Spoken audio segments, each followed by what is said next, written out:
Welcome back to the Road to Great Health podcast, where we discuss natural solutions to today's worst health problems, and we got a good one for you today. I'm Dr. Kevin Linderman from South Louisiana, Dr. Kevin's Wellness Clinic, and I'm joined by Dr. Rob DeMartino out of Las Vegas, Nevada. Doc, how's Vegas today? Pretty good, man. Episode lucky number 13. Let's do this. Let's do this, man. Lucky number 13. You know, last week we promised you guys that we would talk about stress today. And this is such an important issue. Dr. Rob and I talk to patients every single day that their stress is just through the roof. And I don't think people realize what a profound effect that has on their health and on their body. Doc, talk a little bit about that. Oh, it's for me, it's one of the most important tipping points for somebody, you know, and I've said it before, probably even on the show, I would take somebody who has low stress, healthy relationships, likes their job, all those different types of things, over somebody who has an amazing diet, right? Yeah. Because those stress levels are just the ultimate killer. And look, if our government figures out that 80% of all health problems come from stress, and they're usually the last ones to figure anything out, right? So if we can figure out that it all comes from that, it is such a profound, and I'll tell you, for the people that you see, I'm sure it's the same in your clinic, when they have a lot of outside stress, they're significantly harder to get better because it's always working against the current. Absolutely. Yes, it's so true. And, you know, times have really changed, even just over the last 50 or 60 years. You know, I have a 15-year-old son, and I like to expose him to some of the shows I watched when I was young. We were watching Andy Griffith's show the other day, and even back then, times were so much different. You know, they're sitting on the front porch whittling, they're picking the guitar and laughing and cutting up, and we just don't have that near enough in today's society. People are so stressed out over seems like everything, but the thing is, there's some very specific reasons this is happening that we're going to get into today. Yeah, it's definitely the go, go, go. You know, it's the short attention spans. It's the... You know, if you got 2 seconds, you're on your phone looking. It's that constant, perpetual information cycles, and we're all guilty of it. I mean, I'm guilty of it too. But it's just the constancy of it now that's so different, and we're not designed for it. It's true, and the other thing that people don't understand about stress is they think of stress as something emotional, like a job, the bills, traffic, the boss, something like that. But it's also possible for your body to go into stress mode, into fight or flight, from something in your body that doesn't belong there, like a bacteria or a virus, or even an outside source like electromagnetic fields or blue light, especially blue light and EMF. And also it's possible for you to have retired from a stressful job and your nervous system is still in that loop. So there's a lot of, you know, tentacles on this octopus here that we have to address today. Yeah, and some of it can be old, you know, especially a lot of times childhood traumas and childhood upsets and stuff like that. You see that imprint on people over and over and over again, and you know, and it manifests as disease later on in life because it's the body is still reacting that way even if that stressor is gone. Yeah, decades later. The pattern still exists and imprints. Yes, and so if you back us up to the hunter-gatherer days, stress was supposed to be a very short-term life-saving event, fight or flight. And everybody knows what fight or flight means, but it's sympathetic dominance is what we're really talking about. And so your nervous system has two halves. It has a calm, healing, digesting, replicating, you know, reproducing, libido, everything's happy, healthy side. That's called parasympathetic. And then you have I'm fighting off a predator and I'm in an emergency mode. That's called sympathetic. And the problem is the nervous system gets stuck in sympathetic dominance. And we talked a little bit about that in the podcast we did on POTS, because that's what POTS is it is a sympathetic dominant disorder, but it actually branches out so much because parasympathetic is where your digestion occurs and your hormones occur and so many other really good things that you want to have happen in your body. And sleep. You know, I think sleep's another big one in parasympathetic too, where you have to sleep. And you have to think of your nervous system as it's the balance between the ability to speed up and slow down, right? So we always talk about fight or flight. It gets a bad rap, but it's an important thing, right? If I decide to go run, my heart's got to beat faster, right? My breathing has to increase. Now, I don't have to think about that. Like, nobody eats food and says, excuse me, I got to go focus on digesting, right? Like, I got to pay attention to this. Yeah. These things happen automatically for you. So it's important that things speed up, and it's important that they balance out and slow down. And I think one misconception about the nervous system is that we tend to think that the nervous system stays off and then it only turns on when it needs to. But it's not like that. Your nervous system is actually designed for fight or flight. It's designed to be in fight or flight all the time. And the strength of your parasympathetic nervous system, your brakes, stop you from doing that. So it's like a car. If you turn the car on and you put it in drive and you don't hit the gas but you also don't hit the brake, the car goes. Your nervous system always wants to go. We have to have the ability to shut it off. But if we're constantly stimulating it always to go and we're exhausting that calm system, eventually you're driving with no brakes. And you don't have to drive 100 miles an hour down the freeway to have no brakes be a problem. You got 5 miles an hour in the parking lot, you got yourself an issue. But it's real easy then all of a sudden to start picking up speed and things getting out of control. Fascinating. Yeah, that's amazing. And this is something that, I mean, my gosh, if it's not 90% of the people have this to some degree or the other, I mean, it's got to be close to that. I mean, this happens. This is very common. Oh yeah. I mean, if somebody's got a diagnosis of something wrong, like it's virtually guaranteed. Right. But even before they get a diagnosis, this is the thing that precedes them. These two systems are the kind of the tipping point that breaks where somebody says, I got sick and then I got better, versus I got sick or this event happened and my health went downhill. They're the tipping points. Right now, all of a sudden, they started to stay in sympathetic dominance because the body perceives crisis. And you can't be in crisis and healing at the same time. Right. So... Yeah, I was doing a consultation with a lady today that she was in a bad marriage 25 years ago, a really bad marriage. And she's moved on. She got divorced. Her kids are grown. She has a new marriage. And her new marriage is great, married a great guy. And her nervous system, when we checked it, was off. When we did that heart rate variability, it was off the chart bad from 25 years ago being in a bad marriage, and her nervous system was still looping to the highest degree the test can measure it from 25 years ago. It's just phenomenal how the human body can do that. Yeah, it's designed to. It seems like it's torturous, but it's actually designed to protect you. Again, we're designed for simpler times, and fight or flight is a life-saving phenomenon. But the interesting thing is when they found, and they did all the real research on the human stress response, which was in the 60s, what they found was the stress response happened no matter what the stressor was. Meaning, if someone was chasing me with an axe and about to kill me, versus I drank way too much coffee and I was around my router and I'm going to miss a work deadline, the stress response looks exactly the same on paper. Because we interpret any kind of stressor to our system as life or death. Even if it's, obviously, work deadlines are not life or death, but your nervous system interacts with it that way. And that's why you hear people say, I don't know why this one thing is bothering me so much. I've dealt with way worse things. Because the human stress response does not matter. You could show me two people who have stress on a piece of paper, and I could tell you a lot about it, but I can't tell you which one was in life-threatening danger and which one was in, some modern-day life stressor. Yeah, the physiology is exactly the same. It's a switch. Yeah, absolutely. Now, when your body goes into fight or flight response, there are tons of different mechanisms your body goes through. There's like 50 different changes that take place, but I'm just going to tell you quickly the top 4. The first thing is my blood pressure goes up because I need to fight or run. The second thing is my body is going to divert the blood from my digestive system and my reproductive system, and it's going to move that in my arms and legs so I can fight or run faster. And then my sleep hormones are going to shut down. And then my cortisol and my blood sugar is going to spike because I need a lot of quick energy so I can fight or run. Now, I want you to think of the health problems I just talked about there. All of the cardiovascular and blood pressure problems, all the reproductive and hormonal problems, all of the digestive problems, all the sleep problems, all the blood sugar problems.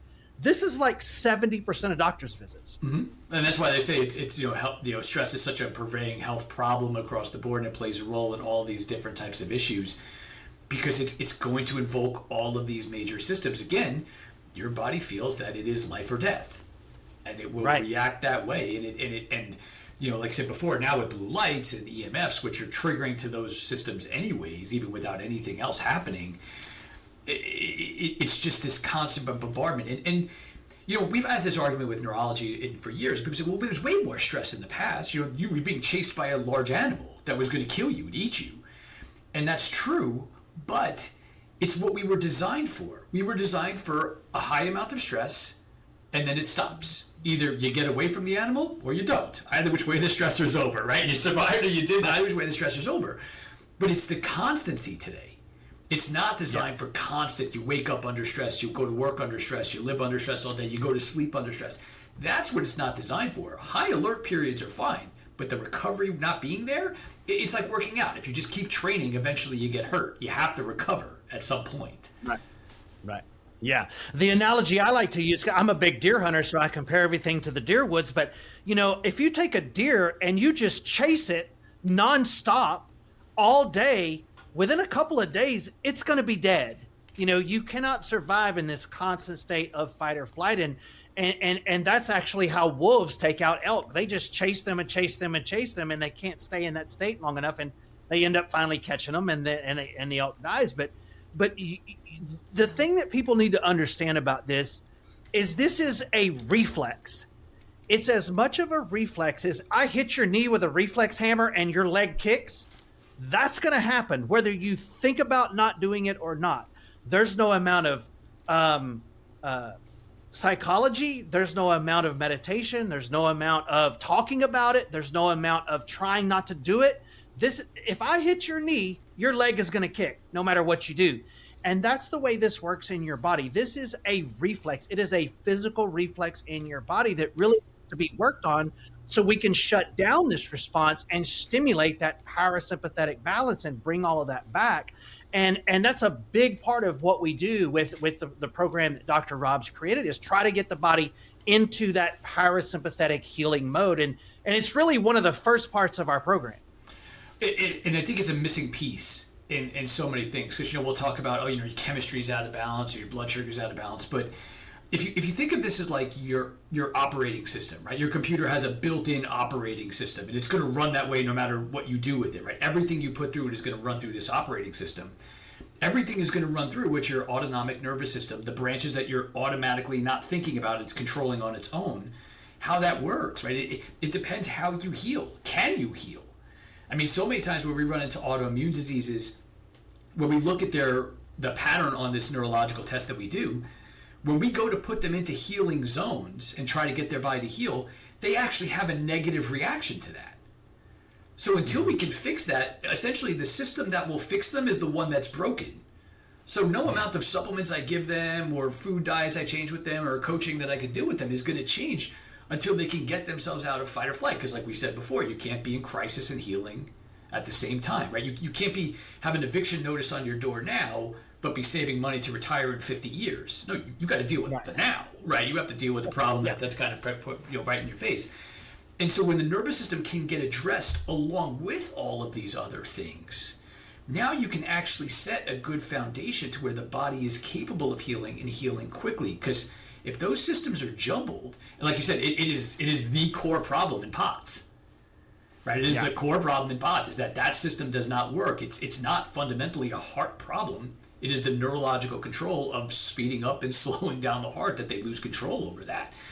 So if we don't have those systems working, and again, you're really right in pointing out the fact that this is an underlying operating system, right? It's not your fault. Your system is reacting that way because it's been the way it's been programmed to react. Now, the cool part is just like you can train muscle movements, like athletes train muscle movements, we can use things to retrain your nervous system so we can reset your operating system to a calm, balanced state. But that really has to be done. Otherwise, the amount of healing that you're going to get is going to be really limited, or you'll get stuck. Yeah, it's true. Even this is my 29th year in practice, and even just it seems like the last 10 years, it just gets worse and worse. Everyone is just running at 100 miles an hour like never before. And it's really hard to quantify or really put a nail in why it feels different now. But it just feels different when you talk to people. Everyone is just sort of keyed up to the max. And, I think a big part of it is, like you teach us about the EMFs, opening the calcium channels and the blue light and all of those other things, because, work stress hasn't changed that much. What's changed the most is just all of the computers, the screens, the EMFs, the blue light. Those things seem to be multiplying at an exponential rate every year. Would you agree with that? 100%. I think there's probably some societal changes, right? I think social media, for some of its good points, is not the greatest thing in the world because it's designed to kind of ramp you up and keep everybody on edge. But at the same time, we're designed to basically be up and moving around in the sun, in the light, and then to come down when it's dark. And the reality of it is we are constantly bombarded by light. But that light is typically fake, right? So if you think about from like sunrise to sunset, there's that time frame, and then there's now the sun goes down, and now the body should start to come down. But we don't do that. We just go inside and we turn all the lights on. And all the lights that you see in the houses and things like that, they're all predominantly of the spectrum of color that's going to stimulate your nervous system. So now, as we should be coming down at the end of the day, we're not only stimulating our bodies with more light, we're stimulating it only with the type of light that makes us wake up. So blue light at night will have the same exact effect on somebody that drinking caffeine will have. Chemically, it's the exact same effect. Like, it will stimulate that exact same reaction inside their body. Now, you'll talk to people and say, like, oh, I won't drink coffee past 1 o'clock in the afternoon because if I do that, I'm up all night. But they don't relate to the fact that when they have their TVs on or their screens on or the overhead lights on them with those LED bulbs, they're getting that exact same chemical reaction just stimulated through light versus a drink or some sort of chemical that they're ingesting. And electromagnetic fields like Wi-Fi's and routers, and I cannot believe the amount of people I talk to who have all that stuff in their bedroom. Right? My Wi-Fi's in my computer's in my bedroom, or my home office in my bedroom, my Wi-Fi's in there, my router's in there. The way that stuff hurts us, the main way, is it puts our body into fight or flight for no other reason. So again, everything can be, perfect marriage, everything's hunky-dory now, and you put your cell phone to your head for a few-minute phone call, and your brain will start to act like it's in fight or flight for no other reason as that we've electromagnetically stimulated to think that should be the case. So now with this constant bombardment, you're not really going anywhere where there's not electromagnetic fields. We don't really think and know what's teaching about these concepts around light.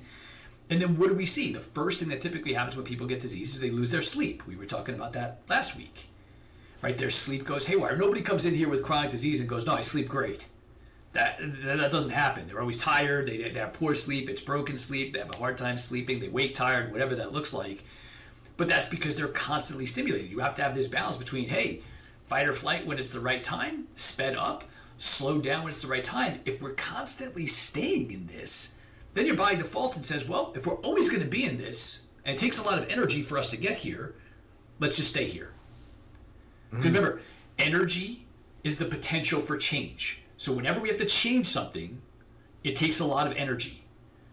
And stress takes a lot of energy. Fight or flight takes a lot of energy in the system, right? Somebody scares you, and all of a sudden your heart's racing, you're completely freaked out. And when it's done, you're like, oh my God. Right? Oh, that took it out of me. Like, you have a 10-minute argument with somebody versus a 10-hour workday, you're way more tired after the 10-minute argument. The stress is significantly more taxing because it takes a lot of energy to change into that system. So if your body's constantly going from 0 to 60, it says, all right, let's just idle at 30. So we don't have to waste 60 units of energy, we just have to waste 30. And eventually we stay stuck in those zones, and by its nature, then the healing starts to become less and less and less. Yeah, and so for our listeners out there, when Dr. Rob says something is chemically identical to coffee or some of the things, I want you guys to know that he's talking about real science, okay? Coffee blocks adenosine in our body, which makes us feel like we're awake. Blue light blocks adenosine in our body, which makes us feel like we are awake. Electromagnetic fields open our calcium channels, which fire one nerve to the next. That's the way your nervous system fires. Electromagnetic fields open our calcium channels, which fire one nerve to the next. So, sometimes we run by these things and say it's identical or it does this, just understand what we're talking about is hardcore science. This is not something we're just sort of making up as we go. When we say things like this, it's actually the physiology of what these things do inside your cellular structures. We're talking about physiology. Mm-hmm. And so I just kind of wanted to let you guys know, this is science-based data that we're talking about here. Yeah, it almost sounds like woo. And yeah, it does. It sounds like woo-woo, right? Yeah, like lights? Like, what would that be? But at the same time, when you Google all of this, which I highly encourage everyone to do, I know we're of the doctor type that's like, yeah, no, you have to be proactive for your own health. Google, find stuff, man. It's important. You will find a tremendous amount of research on this. And now it doesn't come out because it's not, unless you ask a specific question about it, it's not something that Google or whatever search engine is going to offer to you. Because it's just not the purpose of how they're going to try. They're going to try to affect it through chemicals, right? We're going to give you this chemical to make this effect. But they're not going to tell you, hey, you're having this effect because of all of this light you're exposed to. And light at the wrong time, right? So if this light stimulates you, it's not a bad thing if it happens during the day, right? If that light occurs at sunrise, what's a great thing? It'll wake you up. That's when you want it. But if that same type of light happens at night, that's not when you want it, right? So a good thing at the wrong time is a problem, because now all of a sudden it's going to wake you up. It's going to break these patterns, and like you said, your digestion is going to go to a halt. Your heart starts to have to work harder.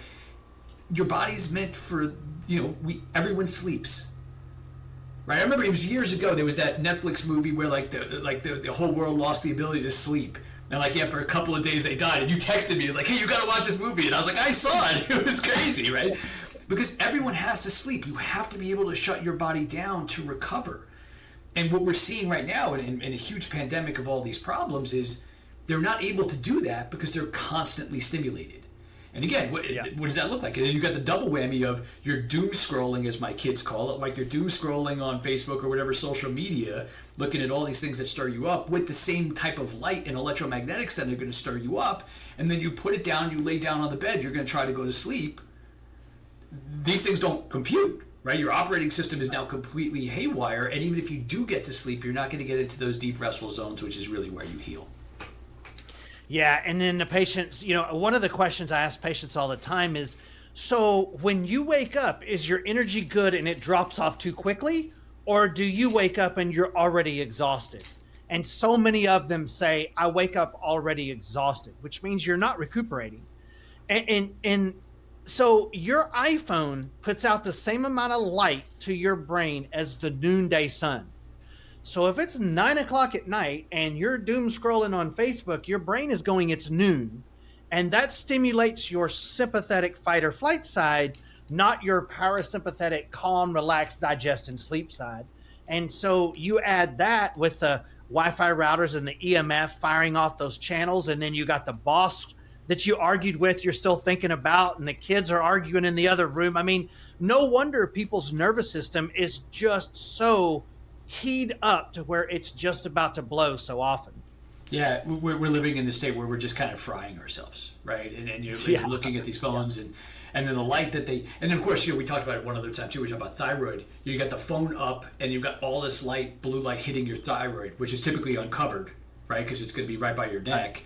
And then it roasts your thyroid function as well too. So then we have this whole, before in the 70s, thyroid was an unusual diagnosis. Now it's the most common diagnosis that people will get. But we just can't be keyed up this much all the time. I mean, you think about blood pressure, right? Heartbeats, your heart's a muscle. You only have so many amount of these heartbeats. It can't stay at that rate really high all the time. Otherwise, you're going to run through it before you want to, right? You're going to run out of beats essentially in the course of this lifetime. Your heart's not infinite. It's only got a certain amount of cycles inside of it. And that's where, the ability to disconnect, right? The ability to go into those zones where you can kind of shut that down and find that balance between movement and quiet, right? And a lot of the times quiet looks like lazy, and it's not, right? There is that time, but you need it to sleep. Actually, one of the greatest determinants for somebody's health is when they come out of sleep, or even better yet, when they come out of like an anesthesia, like say they have a surgical or something. How do they come out of it? you get those people who come out and they're like wide awake and they just start talking to you like normal. Or you wake up in the morning and like you're one of those annoying people who like is just up and you're awake and you're happy it's morning and you're like talking and everyone else is like. If you come out and you're awake like that, it's a great indicator for health. And if you come out and you're like, man, it takes me an hour to get going, that's a bad sign because again, we're losing this delineation between I'm up and ready to go and I'm calmed down and I'm ready to go to sleep. You know, like I always joke that my wife's superpower is sleeping. I was like, that woman lays down, she could sleep. Like I can tell her right now, like, hey, lay on this table and fall asleep. She could crawl up there, woman could go to sleep. It's a beautiful thing, right? But she's very much careful about how she delineates all of these things so that way she can get down to sleep. So the speed of which you can fall asleep is very determined of how your body can slow down. The efficiency of how you wake up is very indicative of how your body wakes up. These are really telling things. And if they're not happening well, I encourage you to deal with them now before you end up in one of our offices because you're going to end up having one of the problems of the type of things that we see. But it's also... but if you already have one of those problems... You have to solve that issue. Otherwise, fundamentally, you're very much working against the current. If the nervous system isn't working the way it's supposed to, everything you throw at it is working against the grain.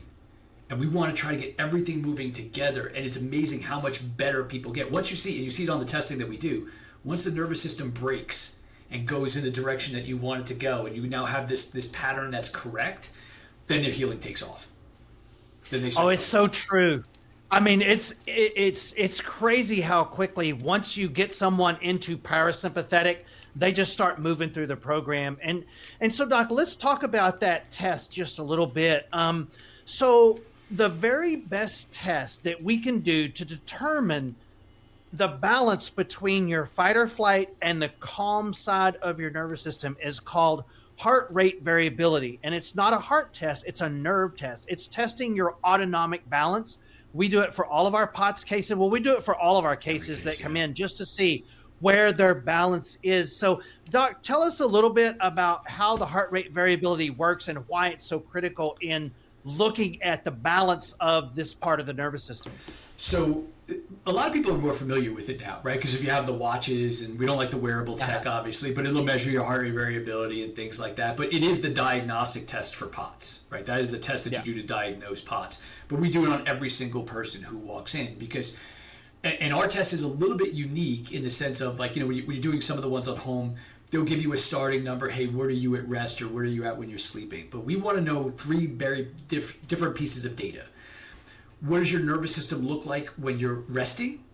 What does your nervous system look like when we stress it a little bit?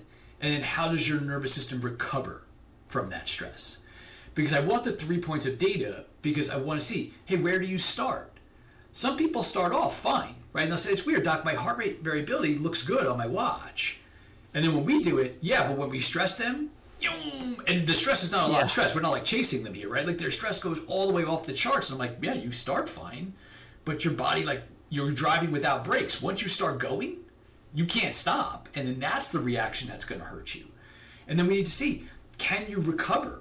Physically, can you heal? There's a pattern that we talk about on heart rate variability called resistance to healing. And it's all of those people who fill we see it all the time. It's all the people who fill our offices because they'll come in and they're like, Doc, I'm the anomaly. I'm the weird case. Like if I confuse all the doctors. If something's going to go wrong, it's going to go wrong to me. They perceive that as them, but it's not. It's just that their nervous systems are jumbled.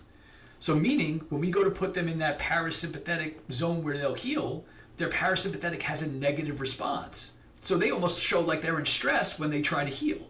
It's just because their operating system gets miswired. So how fundamental is that? If they are resistant to healing, the right things that they do and all the effort that they put out there doesn't get them the results that they want. So you have a step for one with those people. Before you can start getting into the interesting stuff of their specific condition, you have to set their baselines. You have to reset their operating system so they can heal. So many people, I'm sure you see it too, they have that pattern. And if you don't do that first, or in conjunction with everything else you're doing, again, you're going to be very limited on how far you can get. But this is a fundamental test. Now, the cool part about it is, if you're healthy, that test usually looks pretty good, and it'll show up really early if there's starting to be some dysfunctions with it. You know, there's a lot of different layers of what this looks like. The test was originally designed 50 some odd years ago, and medically they only really ever use it to say, well, is this person in heart failure? And yeah, but like if you're in heart failure, you just go to the emergency room and they do life-saving stuff to save you, which they do. But we want to look at it from a factor of like, here's heart failure and here's not. Where are we? Right? Because nobody's here and then here immediately, right? There's always this continuum of where they go. If we're here, we don't want you to end up in heart failure. What do we do to change that pattern to make it go back this way? So now being able to get the data of what their nervous system is doing and then applying frequencies to stimulate or calm their nervous system in whatever specific pattern that they have can actually retrain their nervous system the same you retrain a muscle to fire the way that we want it to, basically with no effort. Right? The frequencies create the change because it would be like going in and coding and putting the zeros and the ones and coding in different places. You're just reteaching their nervous system how to fire correctly. Now that takes some reps and some time, but if you can do that, now you set the foundation for them to be able to build off of now getting better and then forever. Yeah. And it's really cool because our patients feel this happening. I have all the time patient pulls me, Doc, I need to talk to you. I pull them into the room and they go, I'm going into parasympathetic. I can feel it. Like I can feel myself not being in fight or flight anymore. I feel so much better and I'm sleeping so much better. And sometimes it happens just like that. And so like 1 week they're still going into sympathetic and then all of a sudden their nervous system figures it out and they start going into that parasympathetic side and the patients feel a dramatic difference with this right away. Yeah, it's very tangible, right? And one of my favorite things about the test is when I go over it with everybody, the most common comment that I will get is, so I'm not crazy. Because the graph represents exactly how they feel. And they'll typically look at the spouses with them and be like, see? And I'm like, yeah, this is why you experience this or you would experience that. They kind of laugh or whatever that looks like from their nervous chuckles. I said, but that's the most common thing that we tell. So I'm not crazy. It's a visual representation of how they feel on the inside, and they can't put their finger on it because it's not something they're doing. It's just how their body reacts. But then when that shifts, it's real obvious. Like, and it's this really profound thing, and it's foundational to healing. Yeah. And the cool thing about the heart rate variability is it's a graph, and you can see it, and then we can redo it later, and you can actually see it changing. And we check it in calm, stressed, and in recovery. And once your nervous system starts to recover, that means that your health is going to start to recover. Well, guys, thanks a lot, man. I really appreciate you joining us today. If you're struggling with these type of problems and you feel like you've been stuck, meaning you've been to places, nothing's working for you, it could be that your nervous system is just stuck in the wrong mode. Your wiring is just miswired, and you need to get it over into that healing mode so that the other things you do after that will work. Because being in sympathetic dominance is like quicksand. You're not moving forward until that part gets fixed. And that's why with Dr. Rob's program, we make that step number one is fix the nervous system, get that in balance, and then we can fix everything else. Does that sound right, Doc? 100%. And the more you struggle in that quicksand, the faster you go down until everything goes. Yeah, the faster you go. Absolutely. Well, we appreciate you joining us for today's podcast. Don't forget to tune in next week. And if you guys want to contact one of our offices, our email addresses are right here above, or our websites are right here above. So don't hesitate to visit our website. We both have tons of great information on our website. So check us out. Doc, I'll see you next week, man. Thanks a lot. Have a great one. All right. Thanks, guys.